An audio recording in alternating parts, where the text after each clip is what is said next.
IPL থেকে মুস্তাফিজের বাদ পড়া নিয়ে অবশেষে নীরবতা ভাঙলেন আইপিএল চেয়ারম্যান অরুণ ধুমাল। 9 কোটি 20 লাখ রুপি চুক্তি ভেস্তে যাওয়াকে তিনি দুঃখজনক বলে আখ্যা দিলেন। কেকেআর নয়, বরং বিসিসিআইয়ের নির্দেশে মুস্তাফিজকে বাদ দেওয়া হয়েছিল। অরুণ ধুমাল স্পষ্ট করেছেন যে সরকারি হস্তক্ষেপে এমন সিদ্ধান্ত নেওয়া সত্যি অনাকাঙ্ক্ষিত। এই অন্যায়ের প্রতিবাদে 2026 টি-20 বিশ্বকাপ বয়কটের ঘোষণা দেয় বিসিবি। নিরাপত্তা ইস্যুতে আইসিসি বাংলাদেশের জায়গায় স্কটল্যান্ডকে স্থলাভিষিক্ত করে।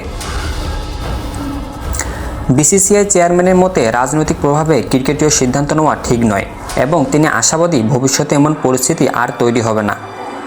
ধুমালের এই সুর নরম করার পেছনে আইসিসির উপর বাংলাদেশের চাপ এবং বিশ্বকাপের বড় একটি বাজার হারানোর ভয়ও কাজ করছে বলে মনে করা হচ্ছে।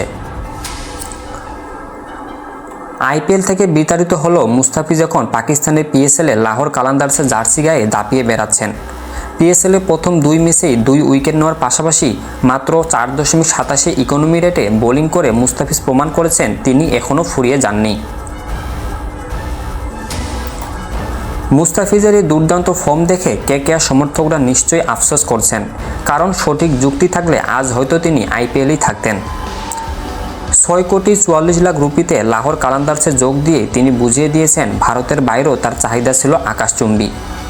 মুস্তাফিজের এই লড়াই এখন কেবল ব্যক্তিগত নয়, বরং এটি আত্মমর্যাদার এক অনন্য উদাহরণ হিসেবে ক্রিকেট ইতিহাসে উজ্জ্বল হয়ে থাকবে।